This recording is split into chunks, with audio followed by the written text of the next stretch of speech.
कौन सा नियम बताना था? ओम का नियम। तो ओम का नियम क्या है?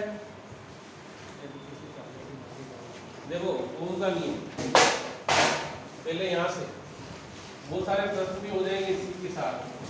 ओम का नियम इक्वल सिद्ध करो। ओम का नियम अच्छे से समझना है इसको। और याद कैसे रखेंगे? सबसे पहले तो याद रखना, क्योंकि लिखा हुआ तो है सबके पास, और नहीं लिखा होगा तो प्रश्न पेज आगे वो प्रश्न में के उत्तर भी है, पर याद कैसे रखेंगे? सबसे महत्वपूर्ण बात हो गई यही है ना। प्रॉब्लम क्या है? याद करना। अब ये भी मालूम पड़ गया प्रश्न कौन कौन से परीक्षा में आ रहे हैं, मैक्सिमम लोगों को मालूम पड़ गया, पर अब उनको याद कैसे करें? परीक्षा में लिखना है हमको, तो याद करने की तरीके सोचेंगे कैसे है। जैसे चालक है हमारे पास, चालक किसे कहते हैं? जिसमें से होकर विद्युत धारा प्रवाहित की जाती है। क्या करती है? और हमारे फिर में जो आ रहा है विभवांतर आता है। क्या आता है? देखो बच्चों, एक प्रश्न आया था पिछले 1 साल पहले, जब मैं इसी रूम में बैठकर भी पास हो गए, रूम में बैठ कर तो काफ़ी को वैल्यूएशन कर रहे थे। तो जैसे वैल्यूएशन काफ़ी चेक करते ना, तो एक डिप्टी होता है और एक डिप्टी के ऊपर फिर हेड, 14 डिप्टी के ऊपर एक हेड होता है। तो मैं उसमें डिप्टी था और हेड कोई दूसरा था। तो जो 5 लोग हमारे उसमें काफ़ी चेक कर रहे थे। एक लड़के ने तो लिखा था विभवांतर किसे कहते? तो बच्चे ही हैं 10वीं के, तो उसने लिखा विभव और फिर अंतर को विभवांतर कहते हैं। ठीक है ना, ऐसा लिख दिया। बहुत सारे लोग यार गलत है, बिल्कुल नहीं। बच्चे ने लिखा ना विभव में अंतर, किसमें? जैसे डेफिनेशन उसकी करेक्ट क्या है? विद्युत परिपथ के किन्हीं 2 बिंदुओं के बीच विभव में अंतर को विभवांतर कहते हैं। ठीक है ना। तो ऐसा भी अगर अपन लिखेंगे तो, और अपन ने उसकी परिभाषा बताई थी आपको। ये क्या है? चालक। क्या है ये? चालक। और इसमें इलेक्ट्रॉन फ्लो क्यों होते हैं? सबसे पहली बात तो ये समझ में आना चाहिए कि इलेक्ट्रॉन प्रवाह क्यों बहने लगे, क्यों इसके अंदर इलेक्ट्रॉन जा रहे हैं। तो यहाँ जो सारे धन आवेशित इलेक्ट्रॉन, यहाँ कौन से हैं? और यहाँ कौन से? जैसे अपन कहते हैं एक जगह पानी बहुत ऊपर हो जाए और एक जगह नीचे हो जाए, तो पानी ऊपर से बह के नीचे जाता है, नहीं जाता? कैसा जाएगा? नीचे से ऊपर चला जाएगा? नहीं जाएगा, ऊपर से यहाँ सारा धन है, मतलब यहाँ बहुत ज्यादा धन आवेश है, और यहाँ क्या है? ऋण आवेश। प्रकृति का नियम भी है। तो ये क्या होगा? ये ऋण आवेश जो है, यहाँ से धन ऋण आवेश से इलेक्ट्रॉन प्रतिकर्षित होकर इस दिशा में चलने लगेंगे, और विद्युत धारा इसकी विपरीत। इलेक्ट्रॉन हमेशा ऋण से प्रतिकर्षित, क्योंकि इलेक्ट्रॉन के ऊपर ऋण आवेश होता है, तो प्रतिकर्षित होकर इसमें बहेंगे, और इसकी विपरीत दिशा में कौन बहेगा? विद्युत धारा। समझ में आ रहा है? अब जितना ज्यादा अपन इस पर विभवांतर लगाएंगे, उसमें उतनी ही धारा ज्यादा बहेगी। फिर से, जितना ज्यादा विभवांतर लगाएंगे उतनी ही ज्यादा क्या बहेगी? धारा बहेगी। तो ओम का नियम यही है। किसी चालक के सिरों पर, क्या लिखा आपने? चालक के सिरों पर, किसी चालक के सिरों पर लगाया गया विभवांतर, उसमें बहने वाली धारा के समान होगा। उसमें बहने वाली धारा के समान होगा, बहने वाली विद्युत धारा के समान होगा, विद्युत धारा के, है ना, समानुपाती होता है। अब आप लोगों ने इतना पढ़ लिया कि किसी चालक के सिरों पर क्या लगाने से? विभवांतर लगाना। विभवांतर जो लगाते हैं तो किसके समानुपाती होता है? बहने वाले विद्युत धारा। अब क्या लिखेंगे? V समानुपाती आए। V क्या है? I क्या है? रितेश, V क्या है? V क्या है? विभव या विभवांतर, और I क्या है? विद्युत धारा। इसी चालक के सिरों पर लगाया गया विभवांतर, उसमें बहने वाली धारा के समानुपाती। याद रखेंगे सभी लोग। इसी चालक की, मैं सबसे पूछूंगा, ये नोट कर लेना। इसी चालक के सिरों पर लगाया गया विभवांतर, उसमें बहने वाली धारा के समानुपाती। V समानुपाती क्या हो गया? I। अब जैसे समानुपाती का चिन्ह हटाते हैं तो एक कांस्टेंट आता है, तो V बराबर RI। जहाँ R क्या है? जहाँ R एक नियतांक है, R एक नियतांक, जिसे चालक का प्रतिरोध कहते हैं, जिसे चालक का क्या कहते हैं? प्रतिरोध कहते हैं, प्रतिरोध कहते हैं।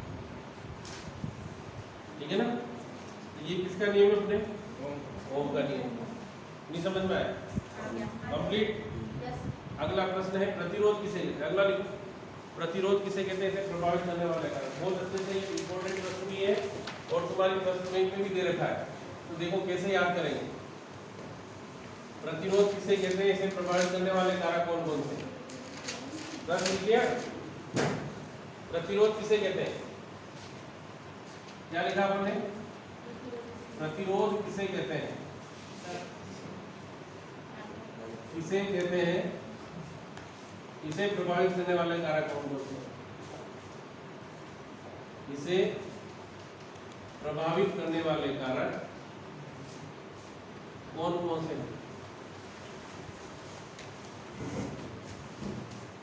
है ना।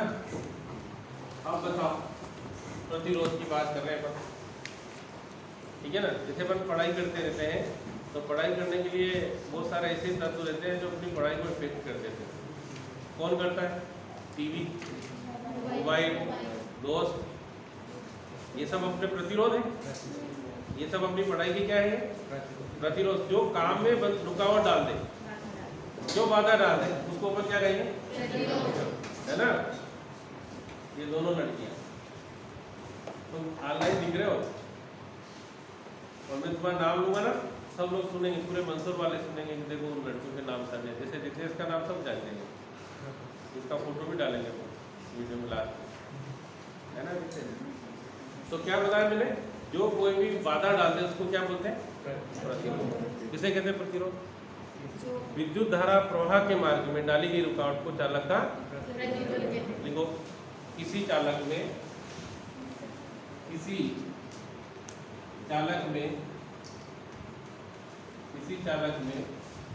विद्युत धारा के प्रवाह के मार्ग, विद्युत धारा के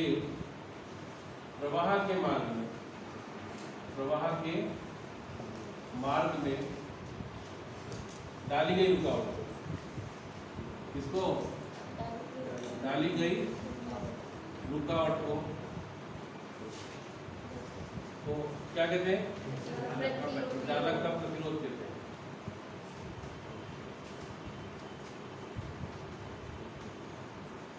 इसे काय से दर्शाते हैं, इसे R द्वारा दर्शाया जाता है, R द्वारा दर्शाया जाता है ना, दर्शाया जाता है।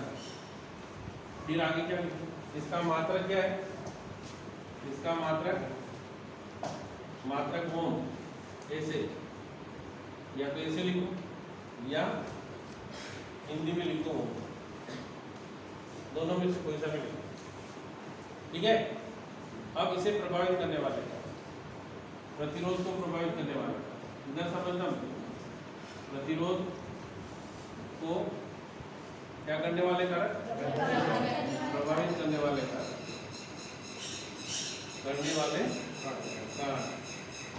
देखिए पहला नंबर क्या है, चालक की लंबाई, है ना। अब इधर देखिए, चालक की लंबाई जितनी ज्यादा होगा उसका प्रतिरोध उतना ही अधिक होगा। तो डायरेक्ट यहीं से लिख सकते हैं, किसी चालक का प्रतिरोध उसकी लंबाई के कैसा होता है, समान। नहीं समझ में आया, ये चिन्ह अगर मालूम है तो बहुत सारे प्रश्न ऐसे लिख सकते। जैसे कोई चालक बहुत लंबा होता है, जैसे अपने गांव में पर लाइट आती है, आ रही ना, तो थोड़ी दूर जाकर फिर ट्रांसफार्मर लगा, फिर वो कहते हैं यार मेरे तो वोल्टेज कम आ रहा है यार, गाँव वालों को बहुत अच्छे से मालूम है। तो पे जब बहुत लंबे तार हो जाते हैं, क्या करते हैं कि यार ट्रांसफार्मर, वो डीपी नहीं कहते हो आप, तो डीपी को बाद में लगाओगे तो अच्छा लाइट आने लगे, अच्छा वोल्टेज मिलेगा, मोटर अच्छी चलेगी, करते ना ऐसा। तो जिनको मालूम है वो अच्छे समझ सकते हैं। तो वो डीपी को पास लाने से क्या होगा, विभवांतर बढ़ जाएगा, और विभवांतर बढ़ेगा तो फिर वहाँ क्या होगा, ज़्यादा वोल्टेज मिलेगा और अपने जो मोटर है वो अच्छी स्पीड से घूमने लग जाएगी। समझ में आ रहा ना। तो अगर तार बहुत लंबा हुआ तो अपने घर में डीम लाइट आती नहीं आती, फिर क्या डीम क्यों आ रही, क्योंकि यार ट्रांसफार्मर बहुत दूर है, फिर क्या करें, पास लाएंगे, तो विभवांतर पास आ जाएगा तो अपने यहाँ पर अच्छी लाइट आती। तो लंबाई जितनी ज़्यादा होगी, क्यों होती डीम, क्योंकि उस कंडीशन में उसका प्रतिरोध अधिक हो जाता है, ठीक है ना। तो क्या लिखेंगे, किसी चालक का प्रतिरोध उसकी लंबाई के, ये देखो किसी चालक का प्रतिरोध, जैसे किसी चालक का प्रतिरोध लंबाई के समानुपाती, लंबाई के समानुपाती।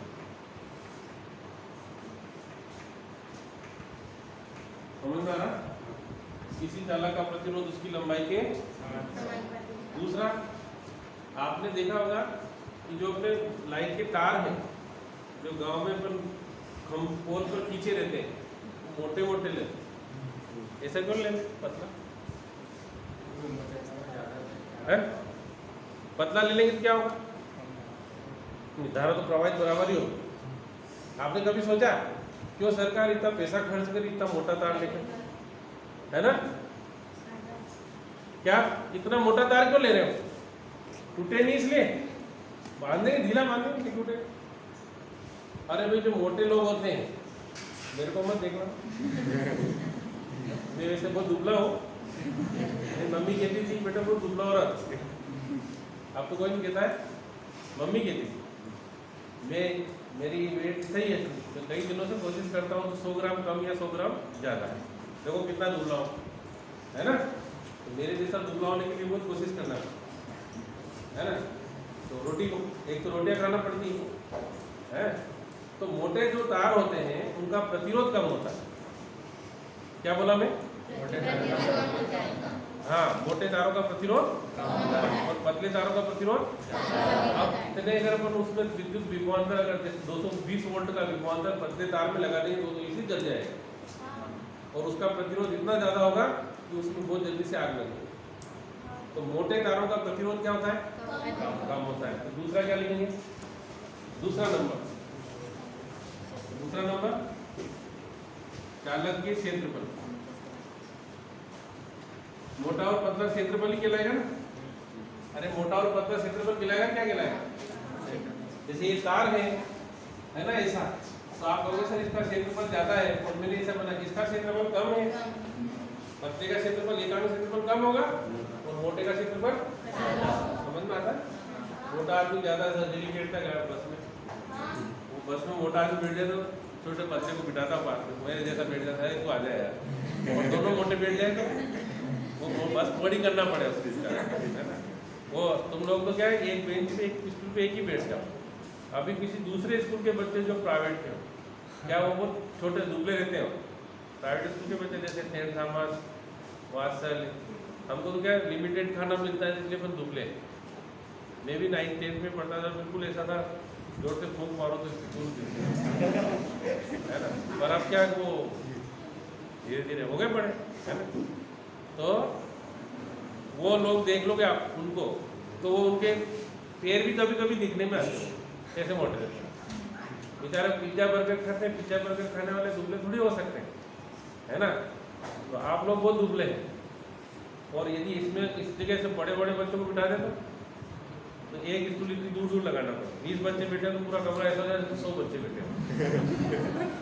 खाते पीते करते। तो क्या लिखा आपने?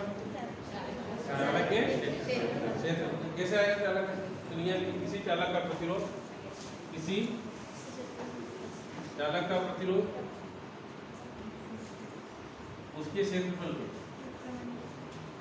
उसके क्षेत्रफल के युग्मानुपाती में।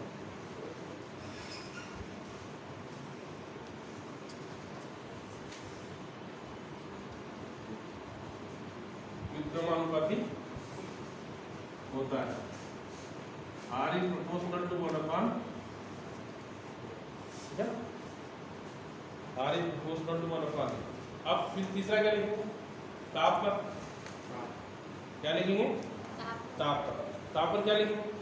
ताप बढ़ाने पर चालकों का प्रतिरोध बढ़ जाता है। जैसे पंखा रात दिन चलता रहे, एक दिन क्या हो रहा है, बंद कर दे जल जाएगा। क्यों? क्योंकि चलेगा तो उसमें घर्षण थोड़ा बहुत हो रहा है, ऊष्मा उत्पन्न हो रही है, तो क्या हो जाएगा? वो गर्म हो जाएगा, गर्म होकर जल जाएगा। समझ में आ रहा ना? क्या लिखेंगे? ताप बढ़ाने पर। तीसरा, ताप बढ़ाने पर, तीसरा लिखेंगे ताप पर। क्या लिखा? ताप पर। ताप पर क्या होगा? ताप बढ़ाने पर चालकों का प्रतिरोध बढ़ जाता है। ठीक, समझ में आ गया सबको? बढ़िया। अगला प्रश्न क्या है?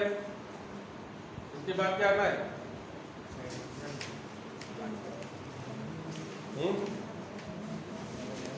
हो गया।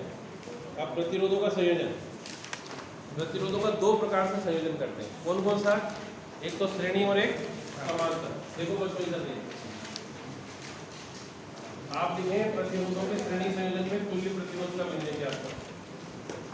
प्रश्न लिखें प्रतिरोधों के कौन से संयोजन में? श्रेणी संयोजन। देखो प्रतिरोधों के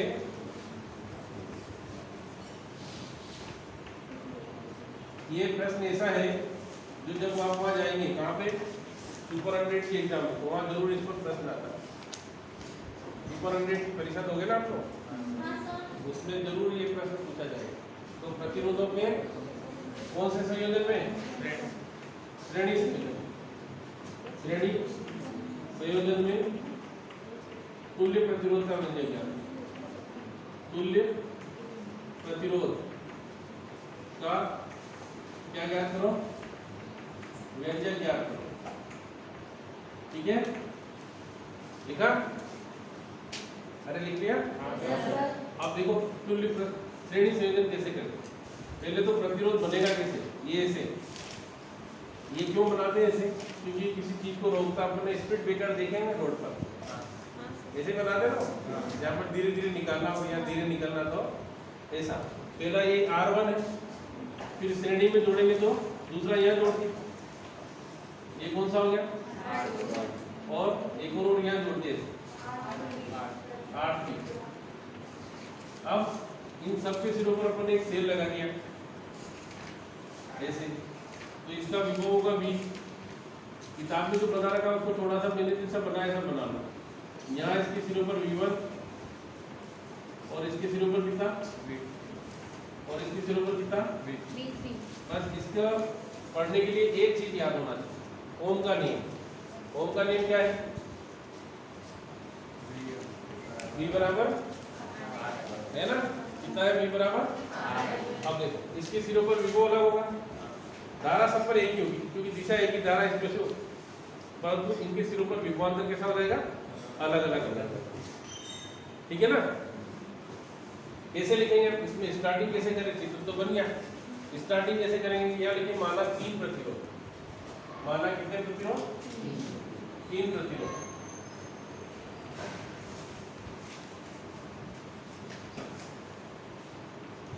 वो काय में जोड़ा है? श्रेणी क्रम में जोड़ा। किसमें जोड़ा है ना? फिर क्या क्या जोड़ने के बाद है? श्रेणी क्रम में जोड़ा गया है। इनमें धारा सभी पर समान और विभव अलग अलग होगा। इनमें विद्युत धारा I का मान समान। विद्युत धारा कौन सी बच्चों? I कैसी होगी? समान, परंतु विभव भिन्न होगा। विभव कैसा होगा? भिन्न होगा। अब देखिए पहला ये इतना ही लिखना है, ज्यादा कुछ नहीं लिखना। अब यहाँ देखना R1 के सिरों पर विभव, सिरों पर विभवांतर लिखना है। सिरों पर विभवांतर कितना आएगा? ओम का नियम याद करो, V बराबर RI। तो मैंने कहा I तो सब में समान है। क्या समान है? I सब में समान है, तो I को तो I1 I2 ऐसे लिख ही नहीं सकते। इसको अलग अलग लिखेंगे विभव को, तो विभवांतर लिखेंगे V1 बराबर प्रतिरोध कितना है? R1 और धारा कितनी है? ये समझ में। फिर किस पर? R2 के सिरों पर विभवांतर, यहाँ कितना आएगा? V2 बराबर यह समझ में। फिर किस पर? के सिरों पर V3। अरे समझ में आया? मान लीजिए सबके बराबर R, सबके बराबर कितना हो? उसको बोलते हैं तुल्य प्रतिरोध। क्या बोलते हैं? तुल्य प्रतिरोध कितना हो? R हो तो V बराबर कितना? RI। अब चित्र को देखो आप, ये V है और ये कितने भागों में पड़ रहा है? तो कैसे लिखेंगे?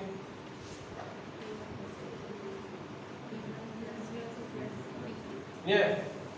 ये तो यहाँ बी था और ये 3 भागों में बटा, तो इनका इसका मान इन तीनों के योग के बराबर होगा कि नहीं होगा? होगा। तो हमने जोड़ दिया। अब इन सबके मान मालूम है। v का मान कितना है? v1 का कितना है? v2 का कितना है? और v3 का ये है। तो ri बराबर कितना? i कॉमन r1 प्लस फिर क्या करें? r बराबर r1 प्लस ये क्या आ गया? श्रेणी प्रतिरोधों के श्रेणी संयोजन में तुल्य प्रतिरोध का सूत्र है। प्रतिरोधों के कौन से संयोजन में? श्रेणी क्रम में तुल्य प्रतिरोध का व्यंजक। अब कौन सा आ गया? समांतर का। अब कौन सा करना है? समांतर का।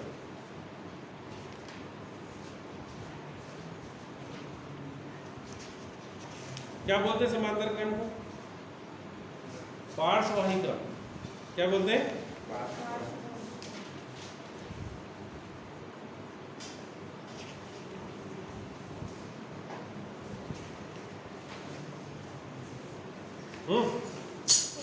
क्या है अगला? अगला क्या है? पार्श्ववाही क्रम या समांतर। अच्छा, समांतर किसे कहते हैं? दो रेखाएं समांतर रेखाओं की परिभाषा बताओ। समांतर रेखाएं किसे कहते हैं? समांतर रेखाएं किसे कहते हैं गणित में? नहीं मान समांतर रेखाएं किसे कहते हैं? अच्छा, रेखा किसे कहते हैं? रेखा किसे कहते हैं?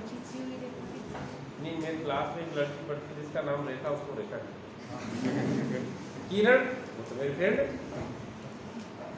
ये दो चीजें गणित की मुख्य धारणा है ना, बिंदु, किरण, रेखा, रेखाखंड। ये नहीं पढ़ा आप लोगों ने?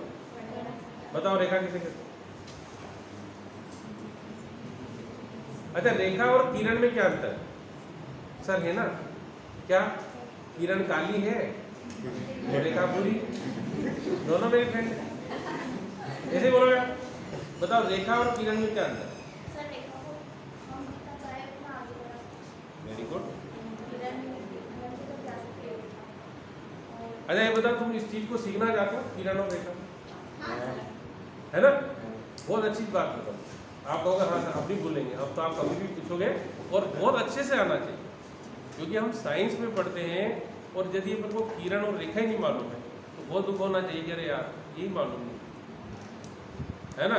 ये बहुत सारे लोग कम देखो, किसी चीज बेसिक पढ़ना, एक तो ये नंबर तो आ जाते हैं। नंबर तो क्या है वहाँ दसवीं में, अभी नंबर आने में क्या आप प्रश्न बैंक पूरी याद कर लोगे? और मैं मानता हूँ जिसने प्रश्न बैंक पूरी याद कर ली उसके 100 में से 100 ही नंबर आए। कितने नंबर आएंगे? कुछ भी ऑब्जेक्शन नहीं है, क्योंकि पेपर पूरा अब क्या बच रहा है इसमें? है क्या कुछ? जब मालूम ही पड़ गया कि ये प्रश्न सारे इसी में से आ रहे हैं तो तुम सब याद कर लो।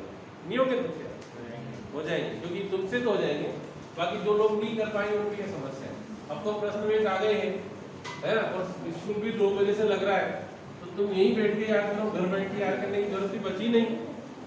देखो, अब अपन बात कर रहे थे किरण और रेखा। पहले मैं समांतर कुछ बाद में पढ़ाऊंगा। किरण क्या होती है और रेखा क्या होती है, ये दो चीजें पढ़ना। और एक होता है रेखाखंड, ये गणित का है ना। एक और क्या होता है? किरण जो होती है, आपने सूर्य से आने वाली रेखा कभी बोला? क्या बोलते हैं आप? सूर्य से आने वाली किरणें, जो किरण होगी वो एक ही दिशा में चलेगी। हो गया? अब तो बोलोगे सूर्य से आने वाली किरण क्या बोलते हैं? सूर्य की किरणें आ रही है तो जो ऐसे चलती है एक डायरेक्शनल, उसको अपन क्या बोलते हैं? जो एक दिशा में जा सकती है उसको क्या बोलेंगे? रेखा इधर भी जा सकती है और रेखाखंड। दो बिंदुओं के मिलाने वाले रेखा को रेखाखंड। जैसे ए बी, तो ए बी के बीच हम रेखाखंड बनाते हैं। दो बिंदुओं को बीच में बनाते हैं, उसको क्या बोलते हैं? दो बिंदुओं को खींची गई रेखा को रेखाखंड। रेखा का अनंत विस्तार दोनों दिशाओं में चल सकती है। और किरण, आपने ये नहीं बोला बस सूर्य से आने वाली प्रकाश की रेखा क्या बोलते हैं? प्रकाश किरण बोलते हैं। क्यों बोलते हैं किरण? क्योंकि सूर्य से आती ही है। वो उधर कभी सूर्य के ऊपर कभी नहीं, मतलब ये नहीं कि सूर्य से जा भी सकती है सर, है ना, सूर्य से आने वाली किरण। तो किरण हमेशा एक दिशा में चलती है, उसको बोलते हैं। रेखा दोनों दिशाओं में चल सकती है, और रेखाखंड दो बिंदुओं के बीच मिलाने वाला। अब बात करें हम समांतर, किसकी बात कर रहे हैं? समांतर। किसे कहते हैं समांतर? अरे दो रेखाएं जब एक दूसरे को कभी नहीं काटती, ये समांतर रेखा है, इन्हीं कहते हैं समांतर। उदाहरण बताओ। रेल की पटरी, ये बहुत अच्छी जगह चली गई लड़की, देखिए उस देश में मालूम पड़ता है। ये दो समांतर। तो अब अपन को प्रतिरोधों को कौन से क्रम में जोड़ना है? समांतर क्रम में। तो आप कैसे जोड़ेंगे? अब तो आप समझ में आ गया होगा समांतर। अरे समांतर क्रम समझ में आया कि नहीं? अगर समांतर समझ में आ गया तो फिर तो श्रेणी और समांतर में कंफ्यूजन ही रहेगा। नहीं तो 99% लोगों को ये नहीं मालूम पड़ता है श्रेणी किसकी कहते हैं और समांतर लास्ट तक भी मालूम नहीं पड़ता। जब आपको समांतर रेखाओं की परिभाषा मालूम होगी तो समांतर याद करने में बिल्कुल दिक्कत। तो देखो समांतर मैंने आपको उदाहरण बताया, रेल की दो पटरियां, तो एक तो मैंने यहाँ लगा दिए, फिर दूसरा यहाँ लगाया, अरे लगाया, और एक और यहाँ लगाया। तो ये तीनों एक दूसरे की कैसे हैं? अब इनको मैं क्या कर दूं? ऐसे जोड़ दूं, ऐसे, ठीक है। और इनके सिरों पर मैंने ये क्या लगाया? विभवांतर का, ये भी लगाया, ठीक है ना। अब देखिए यहाँ और यहाँ इस चीज को समझेंगे, दोनों के तीनों के सॉरी एक बिंदु एक ही जगह पर करेंगे इसका, तो इन सबके सिरों पर जो विभव होगा वो कैसा होगा? समान होगा ना। और इनमें जो धारा होगी वो अलग अलग होगी, कितनी देगी? अब यहाँ इसका प्रतिरोध कितना है और इसका सबसे विभव समान क्यों हुआ? ये समझ में आ गया? क्योंकि तीनों का एक ही बिंदु से कनेक्टेड है ना। इनके सिरों पर विभव कैसा होगा? समान, और विद्युत धारा भिन्न भिन्न होगी। क्या लिखेंगे? तीन प्रतिरोधों को समांतर क्रम में जोड़ा गया है। क्या लिखोगे? तीन प्रतिरोधों को, यहाँ लिखेंगे तीन प्रतिरोधों को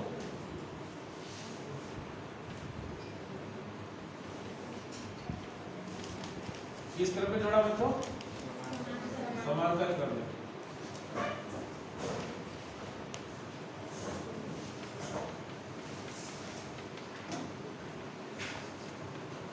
इनके सिरों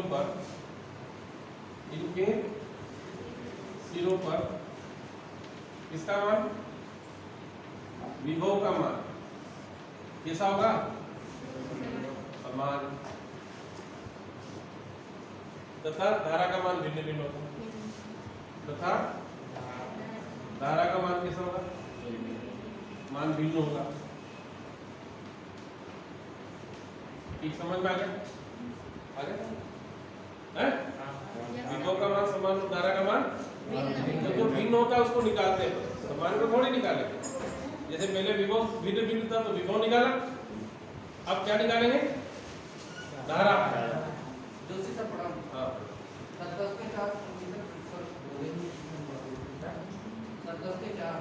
हाँ, समझ में आ रहा मैंने बोला? क्या कहा? जो भिन्न होगा उसको ज्ञात करेंगे।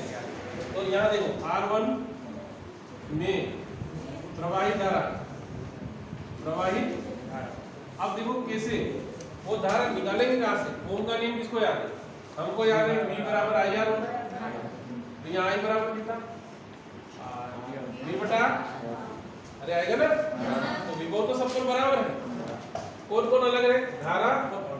तो यहाँ I1 में प्रवाहित धारा कितना? I1 बराबर कितना हो जाएगा? V बटा, अब यहाँ V समान है इसलिए V को नहीं लिखेंगे, 1 2 निकालेंगे। फिर किसमें? R2 में प्रवाहित धारा है I2 बराबर V बटा, फिर किसमें? R3 में I3 बराबर कितना? V बटा, अगर तुल्य प्रतिरोध V हो तो कितना आ जाएगा? I बराबर V बटा, अब देखो यहाँ कितनी थी आई और यहाँ कितनी, 3 भागों में बट गई। तो आप लोगों को मालूम है बटने पर क्या करते हैं, आई बराबर I1 प्लस अरे I3, इसका मान कितना V बटे R, V बटे प्लस V बटा और प्लस V बटा। अब यहाँ से V बटा R या V कॉमन ले लेंगे, 1 बटा R1 प्लस 1 बटा R2 प्लस 1 बटा R3। तो ये कौन किससे कट जाएगा, V से V कट जाएगा। तो 1 बटा R बराबर 1 बटा R1 प्लस 1 बटा R2 प्लस 1 बटा R3। ये किसका सूत्र आ गया बच्चों, प्रतिरोधों के समांतर संयोजन का। यही प्रतिरोधों के कौन से संयोजन का सूत्र है, समांतर संयोजन का।